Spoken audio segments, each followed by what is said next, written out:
Iran and Russia are getting closer as they carry out joint military exercises. Just what's the significance of these growing ties?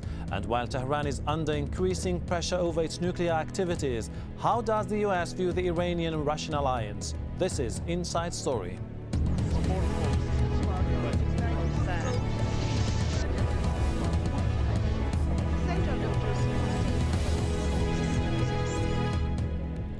Hello and welcome to the program. I'm Hashim Ahalbarra. Iran and Russia have begun their first joint naval exercise. Both countries say the maneuvers are aimed at improving security in the Caspian Sea region.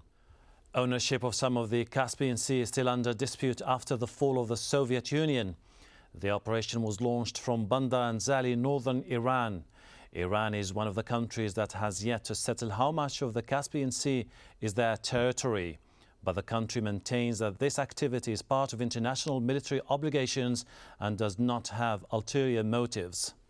Well, joining us are our guests today.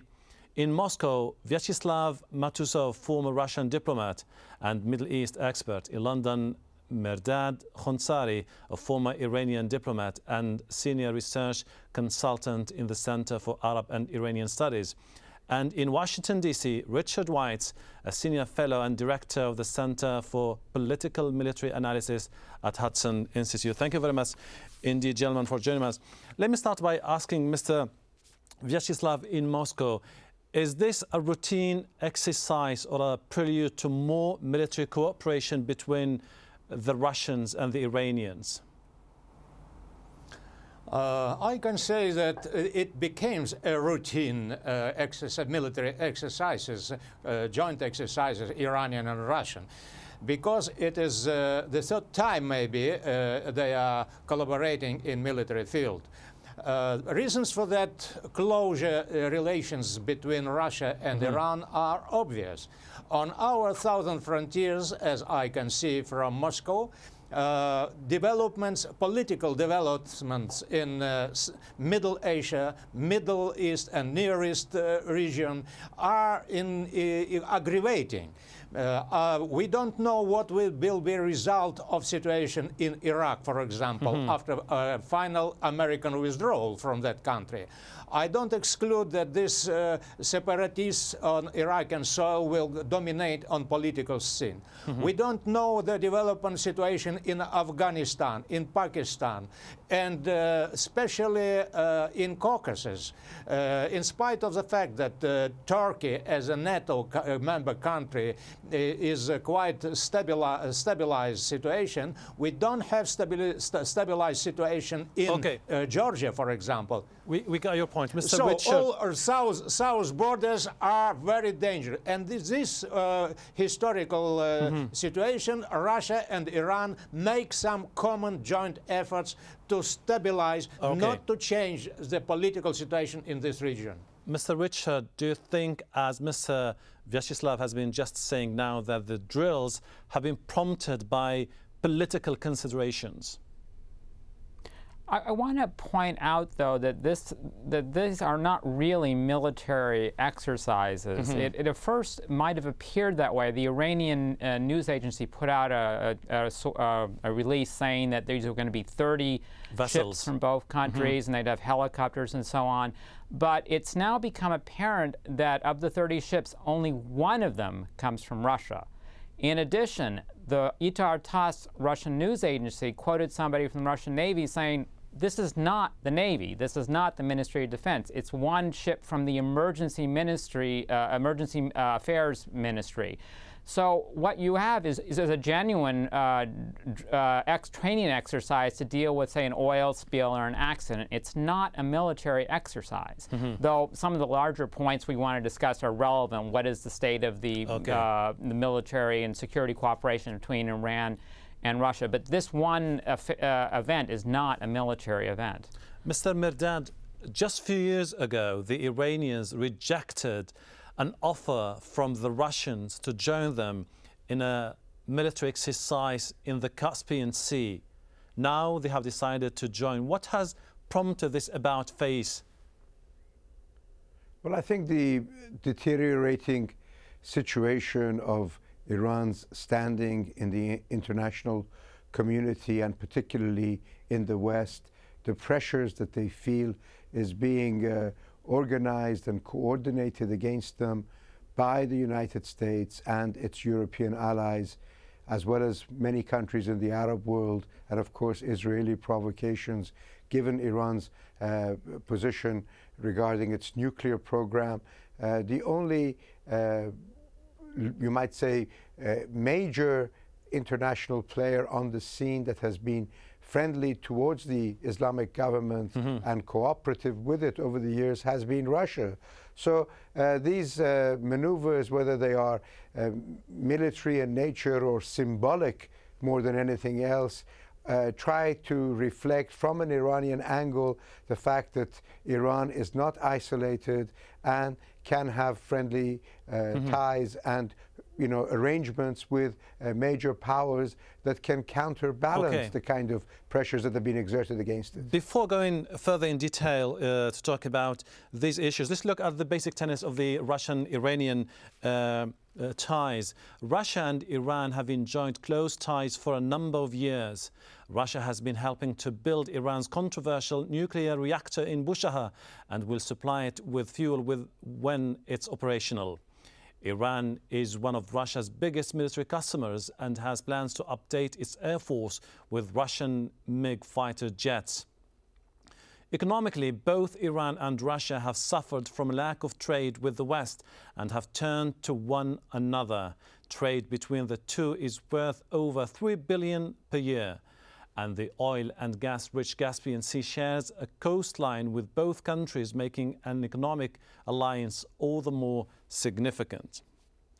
Mr. Vyacheslav, we're talking about the Caspian Sea region, where the Iranians, very contentious issue anyway between Iran and Russia, both have been referring to the 1921 agreement, which has been abrogated by the Shah and then later by the Khomeini. Now the Iranians seem to be very happy dealing with the Russians along line with the same 1921 agreement. Is this a shift in Iranian stance? I think that Russia and Iran have contradictions in dividing Caspian resources, because now, after the dissolution of the Soviet Union, Russia, Uzbekistan, Turkmenistan, and Azerbaijan and Kazakhstan have different approaches to how to share gas and oil resources that are very rich Caspian basin. So these resources are the subject of controversiality between Russia and Iran. I think that this economical approach today is not so important. It became marginal in some way because political and military targets are dominating in relations between Iran and Russia, especially in the field of all the situation that now endanger the threats from Israel. And some American political leaders are also supporting that of Israeli threats to Iran. And Russia is bothered by these developments in this area, and it undertakes and takes clear signal to the West that Russia against any military intervention in this region. We're talking, Mr. Richard, about the Caspian region, which is seen as a very important energy hub. Isn't this an attempt by the Russians and the Iranians to counter the Americans, in the sense that while the Americans are trying to secure more access to energy through pipelines in Central Asia, the Russians with the Iranians are saying this is our turf, and therefore everyone has to understand that it's an off zone? Well, there are two dimensions at work here. One is the question of taking the undersea oil and gas and other resources and distributing them among the countries. And there they sharply differ. The littoral states disagree over whether you should divide these shares equally or everyone should just take whatever is near their coast in proportion.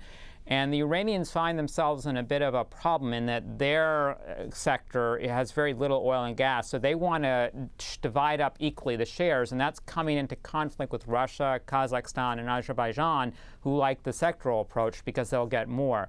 But your question is apropos to the other dimension, which is Russia and Iran have been insisting at various meetings of the Caspian states that all of them should have approval over any undersea pipelines that might occur, say, for example, between Kazakhstan and Azerbaijan and then onward to Europe. And there you can see that there is a distinct competition with these two countries aligned against perhaps Western energy companies, because by blocking the formation of those pipelines, that leaves particularly Europe dependent on the oil and gas pipelines coming through Russia that connect Central Asia. So that puts Russia in a dominant position, and it makes Iran in a good position as well. But there's an element of conflict and an element of cooperation in this relationship, which is very strong. Look at the very political aspect of this story.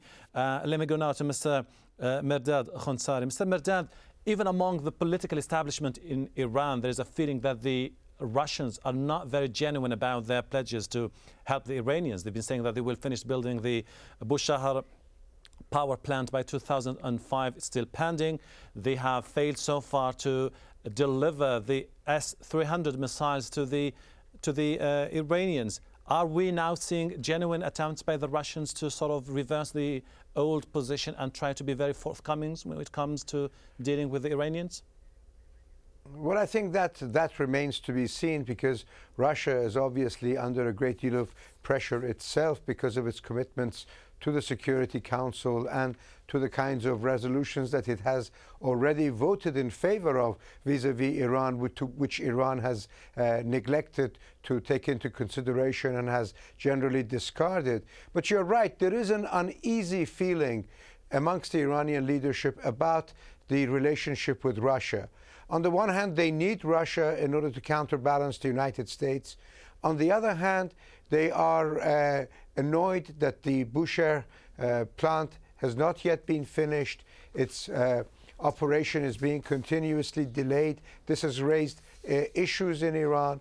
At the same time, they are unhappy about the fact that Russia switched its position regarding the division of shares in the Caspian. At first, it sided with Iran, and then it went against Iran and left Iran all by itself. And when Putin visited Iran last year, the Iranians wanted to not to focus too much about this particular issue, but nevertheless that issue lurks in the background and is a thorn in Iran-Russian relations. And of course, historically, Iran and Russia have had their problems. Russian interference in imperial and Soviet times has not been forgotten. So there's a great deal of suspicion. But all of these are overshadowed by the realities of today. And the fact is that the Iranian regime has to turn a blind eye to many of these problems and absorb all of these in order not to lose Russia as a friend at this particular time. All right. Sentiments within Iran towards its traditional ally Russia seem divided. This was evident during the post-election demonstrations in Iran June this year. In an amateur video uploaded online, supporters of opposition leader Mir Hossein Mousavi were seen chanting "Death to Russia." They were angry at Russia's quick acceptance of the contested presidential election and Russia's failure to condemn the violent crackdown on anti-government demonstrations.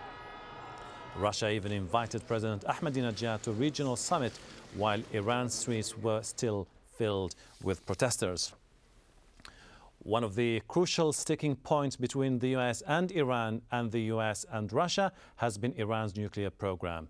Washington has repeatedly asked Iran to suspend its uranium enrichment activities, convinced Iran wants to develop nuclear and ballistic missiles. But Tehran says it does not intend to make a bomb, and it's enriching fuel for nuclear power, which it claims is for civilian purposes. Till recently, the US was concerned about Russia's close alliance to Iran, but in a meeting last month, the two countries agreed to participate in a joint ballistic missile threat assessment program. The US also emphasized the importance of Russia's role in pressing Iran to comply with its non-proliferation obligations. Let me go to Mr. Richard, Mr. Richard, is the new maneuvers between the Russians and the Iranians something that might prompt the Americans to toughen their stance with regards to Iran? No. This is not an issue of major importance for the United States. And in fact, the Obama administration, the larger question is very interesting. The hope has been with both the Bush administration and the Obama administration that by cooperating with Russia or perhaps offering the possibility of concessions with Russia, say, for example, with respect to the missile defense systems in Poland and the Czech Republic that Russia opposes, the Russian government could perhaps be weaned over to support the United States against Iran. But for the longest time, Russia has refused to make that trade-off. And for a while, people in Washington thought it was because Russia wanted to be adamant, was trying to play off Iran and the West. But it's beginning to dawn on people it's also because Russia doesn't have that kind of influence in Iran. If Russia government today were to announce, okay, we want Iran to stop all its nuclear activities, end its missile and rocket testing, and take other steps to reintegrate in the international community, the Iranian government would say no, as they've said that to the Western leaders, and that would just expose Russian weakness. So all right. I think that if anything, the Obama administration is beginning to see that it needs really a more direct path to the Iranian leaders rather than trying to do it through Russia. But of course, what's happened with the elections and that fallout from that has complicated that whole strategy. All right. Mr. Vyacheslav, do you think that this is something that could further strain ties between the Russians and the Americans?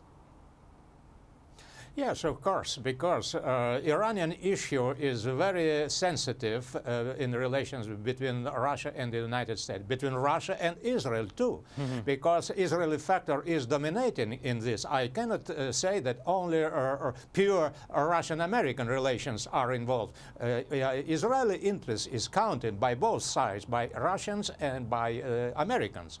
I can say that here we, till today, we don't have any inclinations of Iranian policy from the main line. It is non-proliferation of nuclear weapon. And officially, Iran is a member of non-proliferation club. It signed this international document. And so we cannot argue that Iran has a plan to develop its military activity in nuclear sphere. I think all publication on this team in the West newspapers, in West media, are very much politicized. Okay. And the main target is changing political regime in Iran, then searching a way to prevent proliferation. All right, I think in the proliferation issue, we are with the West, not against this idea. Again, Mr. Vyacheslav, and let me now go to Mr. Merdad. This is a very nuanced subject. We're talking about the issue of non-proliferation being politicized by the Western media. But Mr. Merdad, the Russians have been traditionally presenting themselves as perhaps the only country which can bridge the gap between the West and Iran, in the sense that by offering more incentives to the Iranians, they can convince the Iranians to stay away from the full enrichment. Is this something that still has resonance among the West? I think that, you know, there is a great deal of suspicion about, in the West, and particularly in Israel, about Russia's real commitment to Iran not becoming a nuclear weapon state, in the sense that the feeling is that if Iran were to become a nuclear weapon state, that it would be a thorn in the eyes of the West rather than Russia.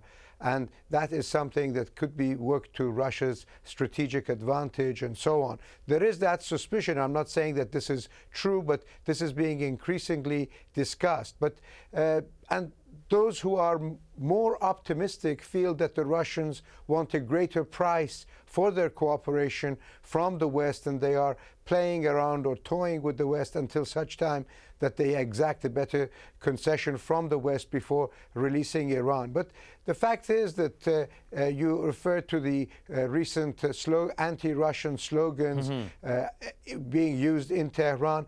That is because the general public resents the kind of cooperation that Russia has been giving to the Islamic government and the Ahmadinejad regime, and they believe there is on many websites and many of the reformist literature that Russia has supplied advisors and people who have advised the government how to use anti-revolution tactics against the people. Now, whether this is true or not is irrelevant. The fact is that this is the popular belief, and this is one of the main reasons behind the kind of anti-Russian sentiments being heard today on the streets of Iran. Mr. Richard, with the protest that Mehrdad has been talking about in Tehran, the contested elections by the opposition, do the Americans still see a window of change in Iran, or this is a new reality that might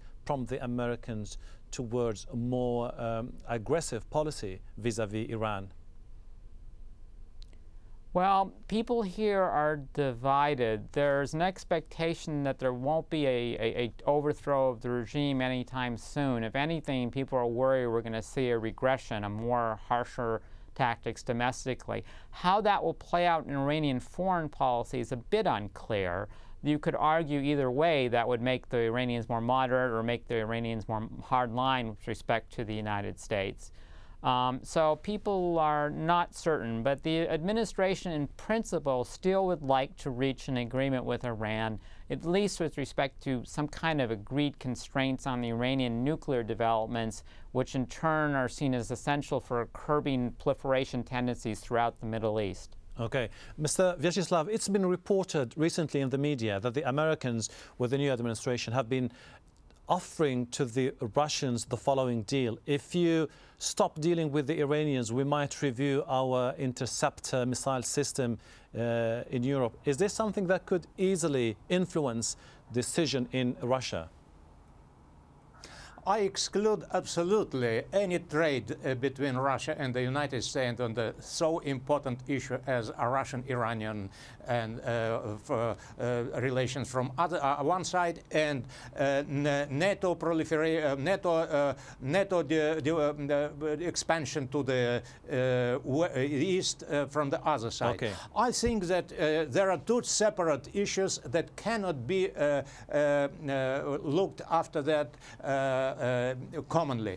I think that Russian-Iranian relations have one very important common ground, is non-proliferation. That's a point that is connecting Russia and the West and the United States.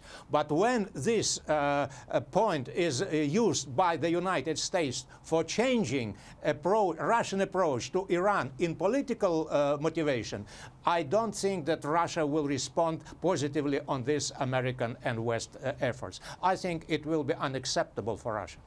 Gentlemen, we're running short of time. Thank you very much indeed, Mr. Vyacheslav Matussov, Mehrdad Khonsari, and Mr. Richard White. And thank you so much for joining us here on this edition of Inside Story. We welcome your comments and suggestions. Please email them to us at insidestory@aljazeera.net. Goodbye for now.